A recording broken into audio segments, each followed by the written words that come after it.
What's going on, everyone? Hope all is well. Late yesterday, announced was that Adelaide and Port Adelaide will be affected by the AFL Broadcast rights in terms of 5 away games that will be showed on delay. Now, in my opinion, that is awful. No away game at all should be showed on delay.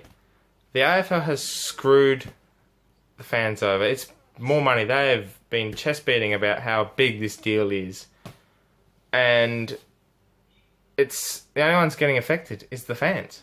I mean, out of everyone in the league, all the players, officials, coaches, clubs, AFL executives, everyone, they all want more money.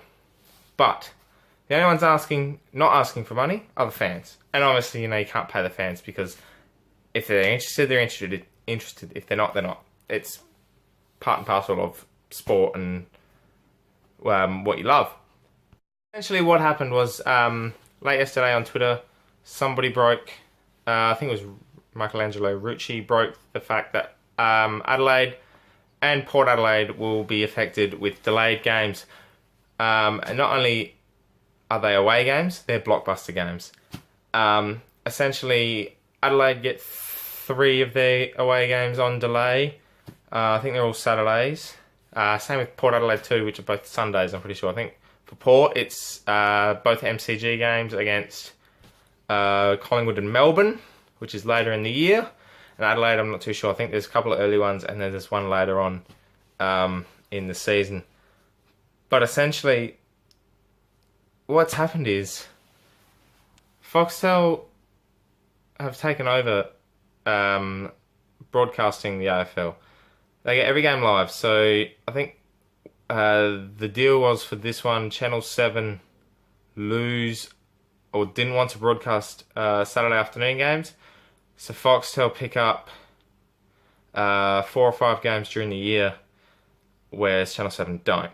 So they lose that. So they end up broadcasting only 3 free-to-air games. And usually, as from the deal, all interstate teams would get their games broadcast live, unless obviously if it's home, most home games for both clubs are on a half an hour or an hour delay anyway. But that's okay, you want to protect ticket sales at the ground, you want to get as many people at the game as possible, just so, the ground's full and it's a good atmosphere for everyone and getting the fans behind their team. But it's wrong. This is one thing I hate about sport and money. Greed ruins sport. It's disgusting the way that they have gone about this, and I'm filthy. They don't listen to small people like me. I'm not the one with a big paycheck and stuff, so why should they give a shit about, what an everyday footy fan cares about? So these delays, essentially, I'm pretty sure they're not just like half an hour delays. They're like 2-3 hour delays, I'm pretty sure. And it'll be interesting because I think one of Port's games is a 4:10 game on a Sunday. So what are you going to show that in prime time? You're going to miss out on showing your, My Kitchen Rules or something. You don't want to miss, a 10 out of 10 performance from the cooking show, do you? It's just pathetic how they've gone about this, and it's infuriating for everyone else, because we all have family, we all have people that can't afford to get Foxtel, we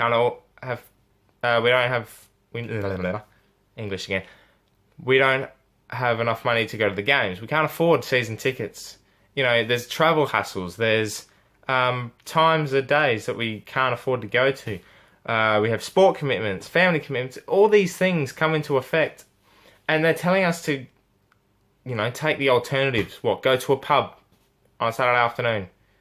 Some of us work in retail. Some of us have sport to play. So, obviously with all these commitments, you won't be watching the game anyway, and it might help out with the delay. Come home, you can watch the game. But then you already know the result. English. So, essentially, it's worthless having the delay.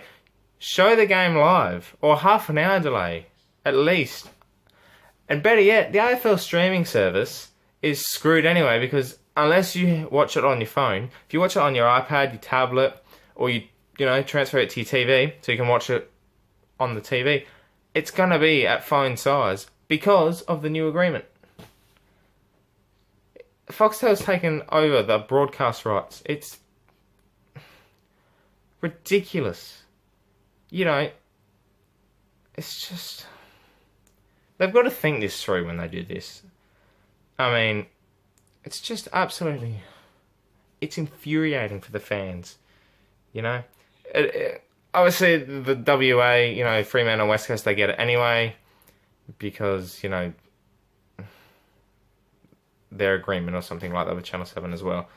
But it's not right. If you're...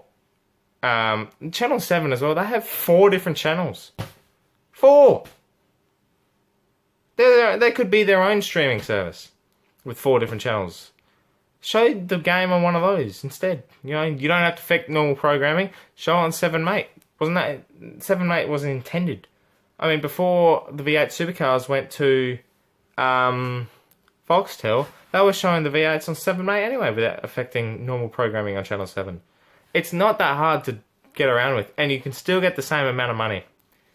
So, Foxtel really got to think, yeah, sure, they got to think business-wise, but come on. You got to have that, there's that line, and if you cross it, you become the bad guy. And that's what Foxtel is at the moment. I mean, they're just not thinking about what people want. And when a company thinks about what people want, that's when, you become the good guy. And that's when you become the more successful. Because you're going to have more people go instead of coming. That's essentially what's going to happen with Foxtel. It's becoming a rich people sport, the AFL, and it's becoming really ridiculous, especially with the players demanding more money. The fans are getting stomped on. And it's just, you got to think this through. You really do. And for us fans, we're going to get affected. And yeah, sure, we can't go to every game. We can't watch every game because of commitments. So what? Some people don't have the luxury of affording Foxtel. What about the older generation too? I mean, the ones that, don't have Foxtel, they're not used to technology. It's just not right. So essentially, with both SA clubs being affected, both SA club fan bases being affected, we can't afford to go to every game. And not everyone can afford to go to every game. And if you go to every game, all 22 games, then you are committed and, your true heart. But this is where we should all unite.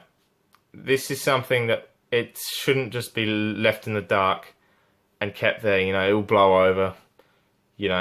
It's something that's, in the long run, going to affect more and more fans.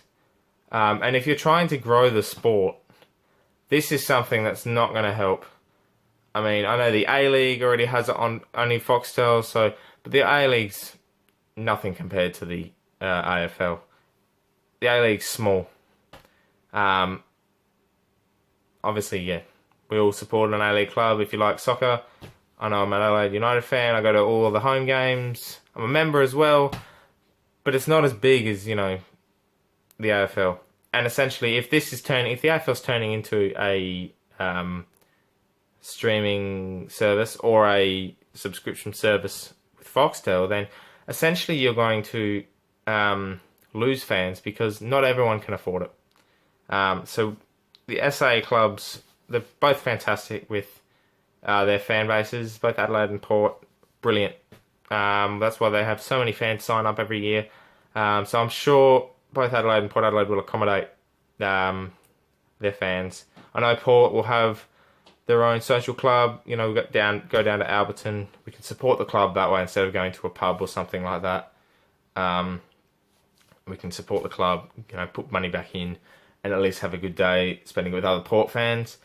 Don't know about the Crows. You can always head down to the Port Club and join us if you like. Don't know how that will go down, but we always have open arms because we're so loving and caring down at Port Adelaide. It's just, It's not something that should be happening. The fans should be looked after. Fans bring the money, not money bring the fans. Sure, you can invest in so much to make it better for the fans, but in the end, it's up to the fans if they come or not. It's up to them if they want to come over and put money back into the AFL. So, yeah, I'm going to end this video here, guys. Let me know in the comments what you guys think about this issue. It's something it's not right, I don't think. People have different opinions about different things, they won't care as much. But it's frustrating to know that in this day and age, it's been run by broadcasters. They got to stand up for their own fans, the AFL. Otherwise, this is going to turn into something of, you got players striking for money. Fans are going to start going on strike too, and in a different way. And it's going to be more powerful than any AFL players strike that will ever happen. Because the fans are the heart of this sport. And if this isn't dealt with, I know it's only SA and WA, but eventually, the Victorians get it as well. They don't show every game live, but it's something that's got to be thought about, processed, and made sure the outcome is best for everyday fans and the true diehards that love their club. Thanks, guys, and we'll see you next video.